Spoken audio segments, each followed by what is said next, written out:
আপনারা যে কোরআন পাঠ প্রতিযোগিতা আয়োজন করেছেন, অনেকে এতে অংশগ্রহণ করে পুরস্কার লাভের আশায় কোরআন পড়ে। এর কারণে গুনাহ হবে কিনা? যেহেতু কোরআন পড়ার উদ্দেশ্য পার্থিব পুরস্কার লাভ করা এখানে। খুব সুন্দর প্রশ্ন করেছেন। প্রথম কথা হলো যে কোরআনে কারীম এবং অন্যান্য কোরআনে কারীমের তেলাওয়াত এবং অন্যান্য কারণে আল্লাহ তাআলা আমাদেরকে প্রতিযোগিতায় অবতীর্ণ হতে বলেছেন। আল্লাহ বলেছেন, "ফাস্তাবিকুল খায়রাত", তোমরা ভালো কাজে, কল্যাণের কাজে একে অন্যের সাথে প্রতিযোগিতায় অবতীর্ণ হও। আর প্রতিযোগিতায় অবতীর্ণ হওয়া এটা যেহেতু একটা ইবাদত, ইটসেলফ একটা ইবাদত। এজন্য কোরআনে কারীমের তেলাওয়াতের যে কম্পিটিশন, বুঝে পড়ার যে কম্পিটিশন, এই কম্পিটিশনে অংশগ্রহণ করাটাই ইবাদত। পাশাপাশি এখানে পুরস্কার পাওয়ার যে সুযোগ আছে, পুরস্কার দেওয়াটা যদি বৈধ হয় তাহলে পুরস্কার নেওয়াটাও বৈধ। এখানে যেহেতু কোনো একটা ভালো কাজের জন্য মানুষকে পুরস্কৃত করার ঘোষণা দেওয়া, এটা যেহেতু অবৈধ কিছু না, বরং শরিয়া সিদ্ধ বিষয়।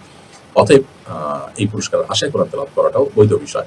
যদি পুরস্কার দেওয়াটা অবৈধ হতো তাহলে পুরস্কার আশা করা, সেই পুরস্কার আশায় কোরআন তেলাওয়াত করাটা বা পড়াটাও অবৈধ হতো।